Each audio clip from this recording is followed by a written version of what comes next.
So back when I made that video covering the itch.io Ukraine bundle, I was racing to get that video out before the bundle actually ended. And that meant that there were a ton of games I wanted to cover and just didn't have the time to look at. So we're back at it again with 20. Yes, you heard me right, 20 rad as hell indie games that all happen to feature in the recent Ukraine bundle, which means you probably already own them. But even if you didn't happen to pick that bundle up, stick around. Most of these games average like $10 a piece, so if one catches your eye, you can still get them on the cheap over at itch.io.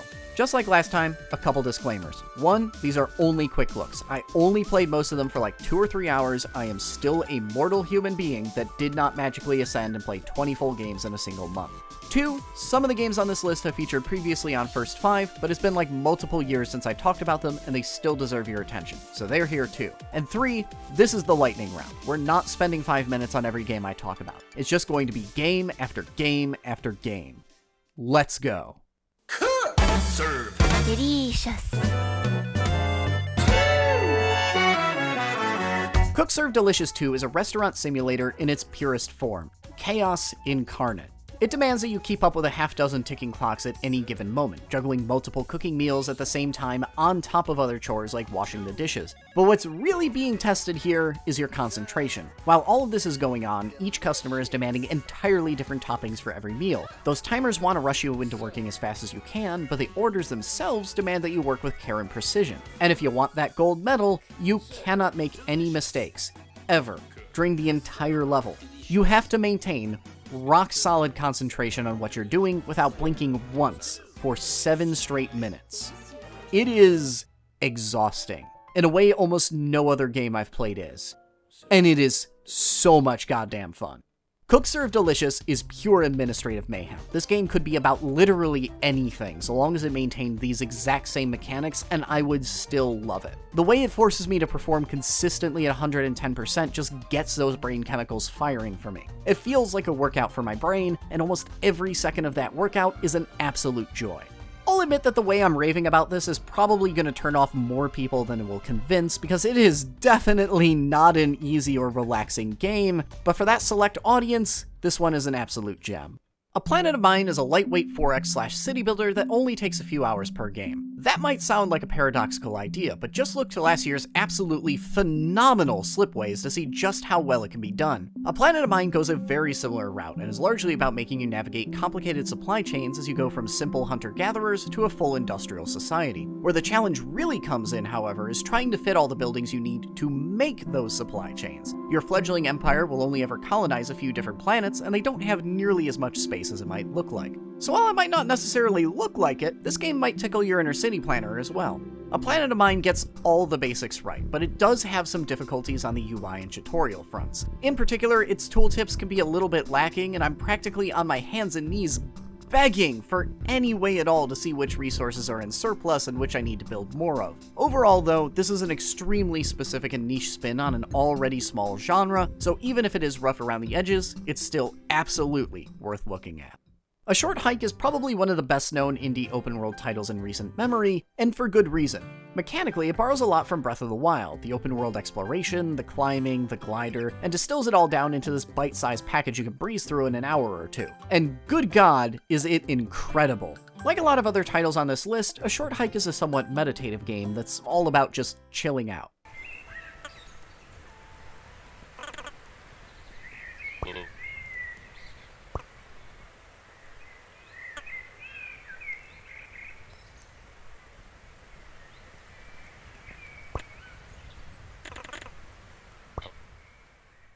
But unlike a lot of those titles, there's something actually substantive to do while you're relaxing. There are wholesome little side quests and mini-games to do, a ton of incredibly entertaining and quirky characters to screw around with, and, of course, an open world worth exploring and a fun navigation system to do it with. This is another one of those games that I already covered years ago, but I love this one so much that I just can't help but bring it up again. It's got an absolutely delightful and fluffy tone and strikes a perfect medium with extremely relaxing and comfortable gameplay that still gives me enough feedback to keep me engaged. It's a fantastic time, and if you somehow haven't played it yet, you owe it to yourself to try it. Gunrounds is simultaneously one of the coolest and most accessible roguelikes I've played since Hades. Matches take like 15 minutes and you can basically play the whole thing with a single mouse button, but there's still a ton of depth to mine here.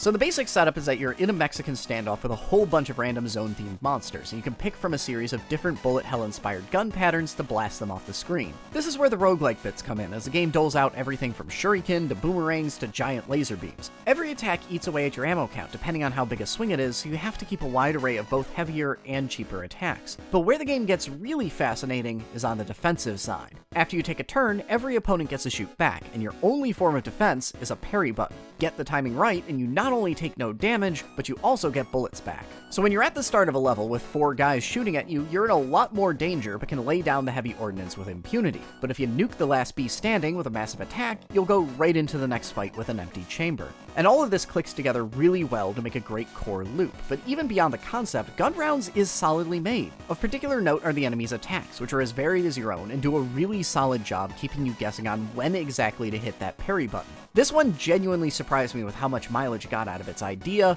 and you should absolutely play it. Arcade Spirits is a dating sim wrapped up in an appreciation of arcade classics. Set in an alternate timeline where the arcade business didn't crash and become a novelty, it picks up when you just so happen to get a gig at one of these quarter-munching outlets. And in classic dating sim fashion, it throws a whole bunch of different people with big personalities at you and lets you pick and choose which you want to engage with. It's got potential love interests no matter how you swing, even going so far as to give you friendship-only options if you're one of those tough guys that think virtual romance novels are for nerds. Underneath Arcade Spirits' dating exterior, however, is a lot of very real millennial-themed anxiety about job security. The number one theme this game hammers away at with almost every conversation is about job security versus life fulfillment, between the safe but horrible job and giving up sanity and a bigger paycheck for something you enjoy. Arcade Spirits is also a game that insists you do your job. Instead of just flirting around with customers, a lot of your time is spent trying to solve disputes that arise in the arcade, and most of your interactions take into account that you are, in fact, on the clock. And having the game actually give its main character some personality and be about more than just the usual question of who you're gonna smooch does wonders to give Arcade Spirits' narrative a weight and depth beyond just a plucky cast, even in its opening hours. You don't even have to particularly enjoy romance to appreciate this nice, relatable story about someone just trying to figure out their place in life. Overall, it's a wonderful little time.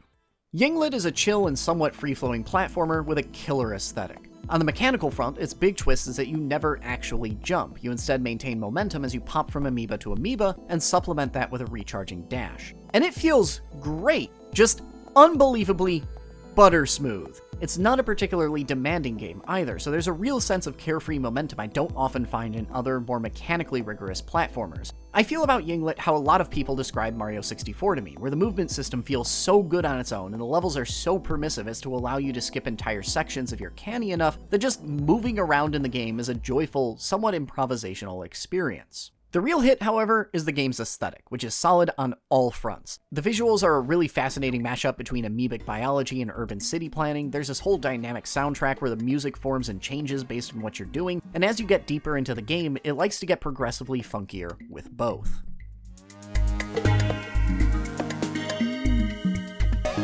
And best of all, it's a really short game. It only clocks in at like 2 hours game time, which makes it perfect for this channel and a perfect way to spend a random afternoon. Night Call is a noir detective story following a Parisian taxi driver. One night, you accidentally end up at a crime scene in the middle of a murder spree, the murderer happens to still be there, and they try to take you out before you can see too much. And if vengeance wasn't enough motive to become a hard-boiled detective prowling the black and white streets of Paris, cigarette in hand, the cops think you're useful and easy to bully, so the second you're out of the hospital, they press gang you into helping them out. So you're back on the streets, trying to solve the case, keep your job, and not go broke in the process. Mostly, you do this by keeping up with your taxi gig, and occasionally you'll make an extracurricular stop to talk to a witness or one of your suspects will end up in your back seat. At the end of the night, you light up a cigarette, stare at your corkboard of suspects, and try to figure out what the hell is going on with this case. But honestly, my favorite parts are all the little 5-minute vignettes outside of the case, when you're just doing your actual job and picking up random passengers. Each fare is surprisingly well written and leans hard into the whole mystique of the taxi cab as a confessional booth, so you get some pretty big personalities and even bigger emotional moments in an average evening. And they're extremely well written with solid characterization, something that's even more impressive when you consider the sheer number of characters and how short each little encounter is. Altogether, some of the actual investigation aspects of Night Call can feel a bit flimsy. In particular, the corkboard just isn't interactive enough. But the writing and tone are good enough to carry this game all on their own, and it's worth a look. Cosmic Express is a classical brain-twisting puzzler, right up there with Steven's Sausage Roll and Baba Is You. This time around, you have to pick up alien passengers and get them to their destinations, but you only have a few seats, so you spend a lot of time zigging and zagging between the two. In true puzzle fashion, the real enemy is the lack of space, because all that zigging and zagging takes up a lot of track and you naturally can't make any intersections. So most solutions are about finding a creative order to accomplish each task in, and like the best puzzle games, a lot of those solutions go against your gut instincts, requiring you to drop off passengers before you've entirely filled your train, or inversely, bypass other riders with an already packed train so you can pick them up later. And admittedly, it's a very straightforward game. You're not going to find puzzles built around the fact some dev found a cool way to program 5-dimensional Escher paintings into a video game. There's no mind-melting hook you've literally never seen before like that. Just really tightly designed puzzles that'll make you think. And you know what? That's good enough. Cosmic Express is one of the best puzzlers I've sampled all year, and if you haven't heard of it, you should go play it.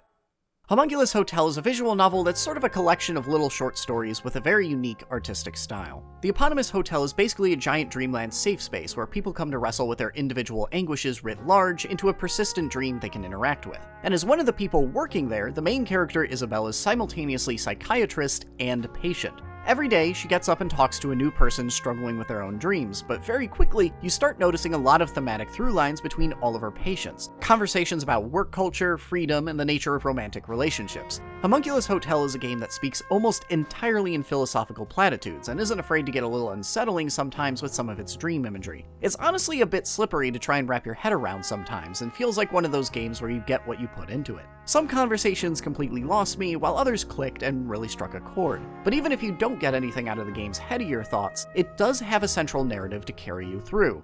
And hey, it's just an hour long, so why not give it a try?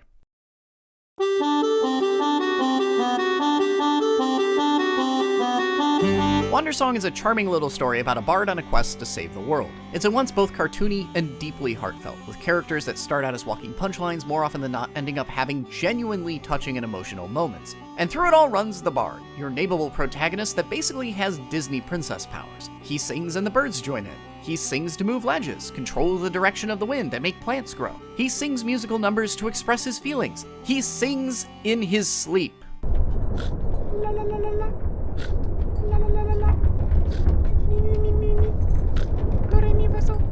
And therein lies Wandersong's other big selling point, its delightful song wheel. At any time, you can burst into song with a click of the thumbstick, with each direction corresponding to a different note. You can do this just because you want to add your voice to the background music, but the game finds all kinds of mechanical ways to use your voice to interact with the world. Most puzzles require it, some conversations let you sing dramatic declarations, there are all kinds of little one-off gags they do with it, and of course, being a bard, there are plenty of actual concerts and musical numbers to perform. It's a really simple mechanic that the game gets an insane amount of mileage with, always finding something new to do with it every 10 minutes. Overall, Wandersong is a fantastically tight little adventure filled with both heart and humor, and there's a reason it's one of the best known games in this bundle. Cloud Gardens is a Zen experience all about creating little digital dioramas. Specifically, dioramas of nature reclaiming the world after what's assumedly been the apocalypse. You start out with a concrete highway or a radio tower and slowly turn it into your very own little jungle of vines and cacti until the entire screen is just flooded with greenery. And that's really it. There's not really anything else to say about how it works. The game's immensely pretty, it has this really nifty system to naturally generate how each plant grows, and it's got a wide variety of different plants to populate the world with. There's technically the barest hint of mechanical resistance here in the fact that you need to get a certain amount of plant coverage to complete a level, but the bar is as low as it could physically be. The real pull of this game is the creative side, and seeing what inspiration a particular landscape or combination of plants stirs in you. And in that regard, it has plenty of compelling palettes to express yourself on. If you're looking for something extremely chill that tickles your creative side, Cloud Gardens will do just that. Depanneur Nocturne is a fun little game that's all about the small touches. The setup is that you're trying to get a gift for a loved one. It's late at night and you've managed to find the one store still open, a little hole-in-the-wall boutique filled to the brim with weird knickknacks. One of those is the perfect gift you're going to take home. You just got to figure out which one. And you know what? A gift-picking exercise is a perfect unique game pitch. Sure, there are plenty of games that involve giving gifts to characters, but those are mostly just about looking up someone's favorite food on a wiki, then spamming it to raise some meter or another. None of those games really focus on the all-too-relatable process of hemming and hawing over what exactly to get. Oh, also, this takes place in fantasy France. The shopkeeper is a salamander, divination is an actual real thing, and there's a disappearing cat that likes to roam about. Again, this is another part where the little details make Depanneur Nocturne pretty enjoyable as you suss out the many minor quirks about the game's setting. Another fun quirk is that the entire game is in both English and French, and unlike most games that let you pick your language in the settings menu, you choose your language diegetically as the game responds to which you yourself try to speak. It's a great little touch. Depanneur Nocturne is a neat little way to mess around that doesn't overstay its welcome. My run only lasted like 30 minutes. I'm not sure if I'd pick it up purely for its own sake, but in a bundle like this, it's a fun little bonus. You can't go wrong with it. Skyrogue is a perfect little gem practically made for these super bundles. A no-muss, no-fuss dogfighter where you just jump in and start shooting stuff and get to screw around for a few hours. Skyrogue's basic loop throws you into a bunch of slowly escalating dogfights. Every level gives you a specific target you have to destroy before you're allowed to leave, and especially on earlier levels, you can just show up, bomb that one thing, and go home. But as you get deeper into a run, Skyrogue starts laying down overlapping problems that you have to slowly dismantle before you can touch your target, and that leads to a lot of decision-making involved in how to tackle a specific level. But eventually, you get shot down, unlock a bunch of new toys, and start all over again. A decent run only takes like 30 minutes. I cannot stress enough how easy this game is to just hop into and start playing. The only place where Skyrogue feels a bit uneven is game feel. On the positive side, most of the weapons feel great to use, and Skyrogue has a spot-on defensive game with multiple ways to defend yourself from incoming missiles. But the game inexplicably lacks any sense of speed or momentum when you're in a plane. Even the speedy, squishy planes don't really feel all that fast or maneuverable, and that's kind of half the appeal of jumping in one. If you're expecting the sheer level of juice and excitement you get from, say, Ace Combat, you're not gonna find it here. But even if Skyrogue may not be the flashiest game on this list, it's very effective at what it wants to do, and its arcadey accessibility is a huge bonus for us time-strapped gamers. Sunlight is the ultimate vibe-out session, basically video game ASMR. Just listening for a few seconds will sell it better than anything I could say. I got lost in their continuous breathing, an uninterrupted flow of calcium absorbed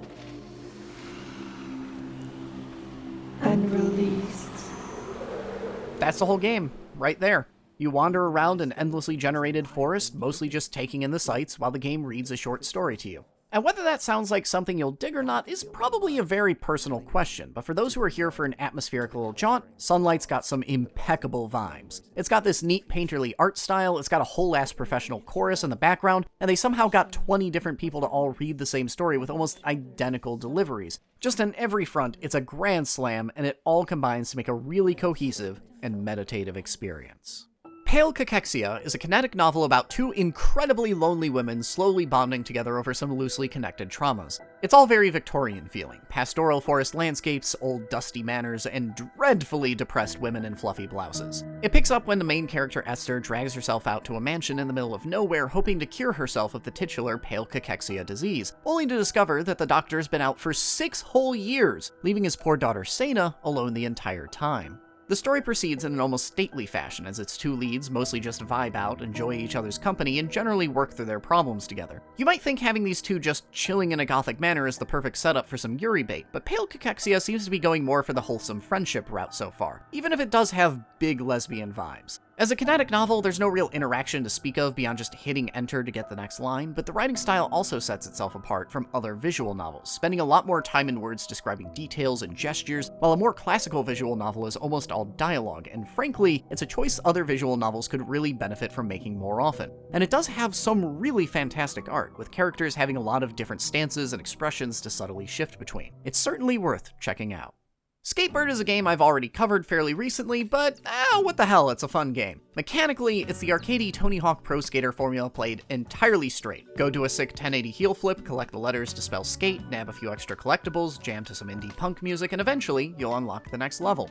And in a few ways, it can admittedly kind of feel like the Tony Hawk we already have at home meme. The gameplay isn't quite as tight or smooth, and some have said punk music here is truly atrocious, next to Tony Hawk's lineup of actual Billboard charting hits. But to cut it some slack, it's an indie game made by a small handful of people accomplishing 95% of a full AAA release. But where this one really shines is the actual birds. These burbs are just so goddamn cute and lovable, whether they're doing a sick grind, standing around pining chasing after the human or doing utterly daft bird things and making a massive mess. This game is bursting with charm and personality, but sends it over the top.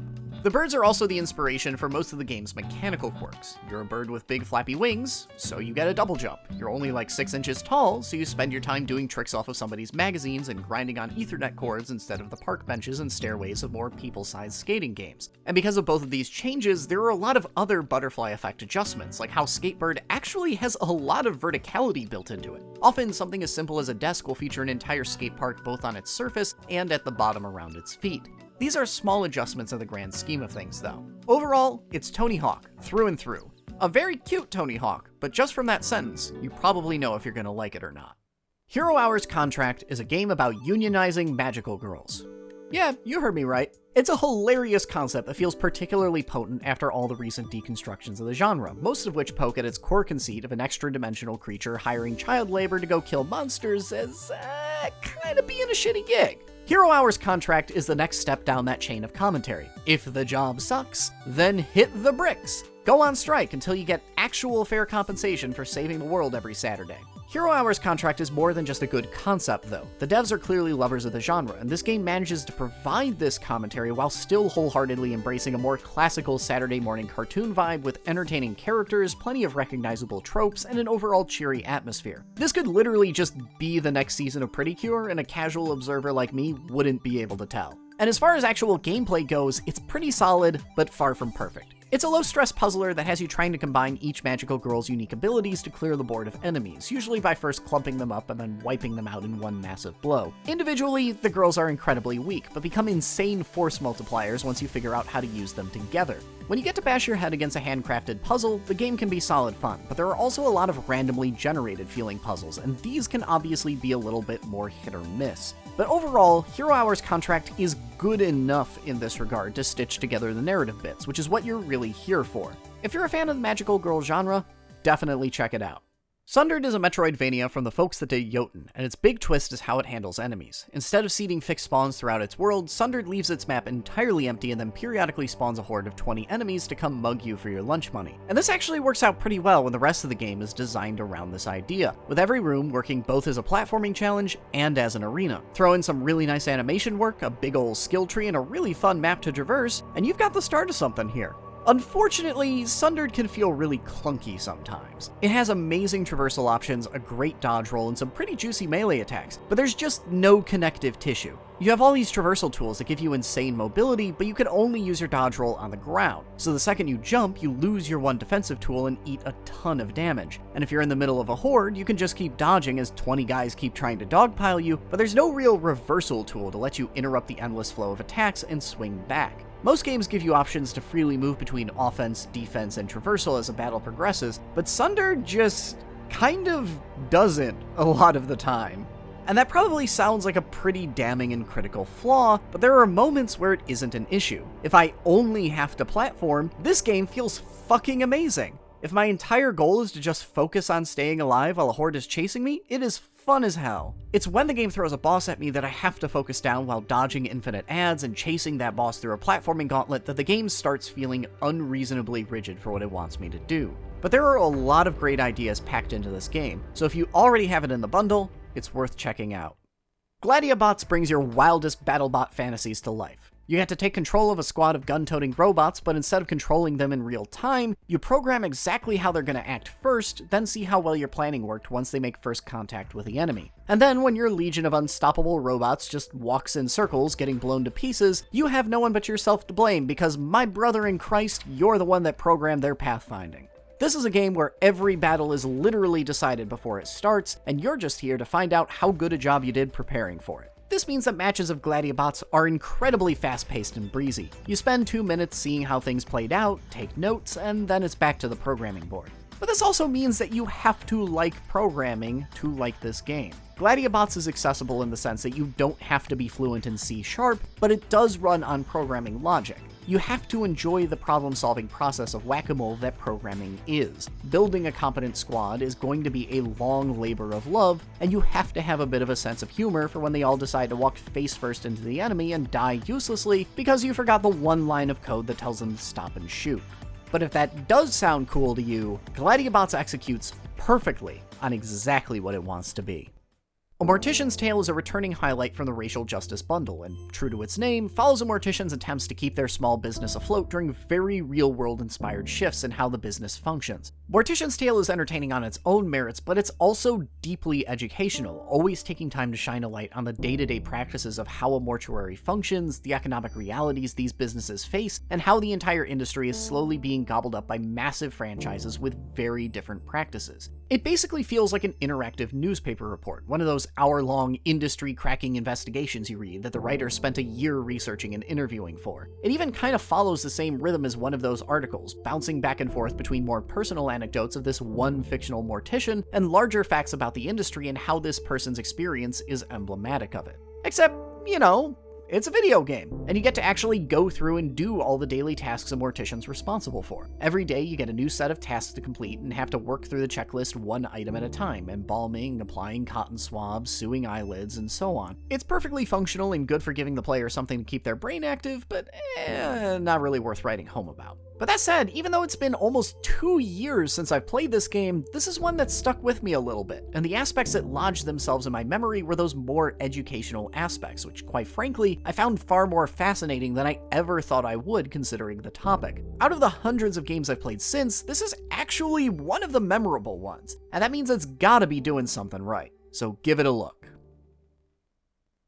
Whew, alright, there we go. 20 games in the bag. If you include March's video, that's 31 whole game recommendations from one incredible bundle, and I haven't even touched on all the amazing TTRPGs that thing's got floating around in it. Seriously, this bundle's got like 50% tabletop games, you'll love to see it.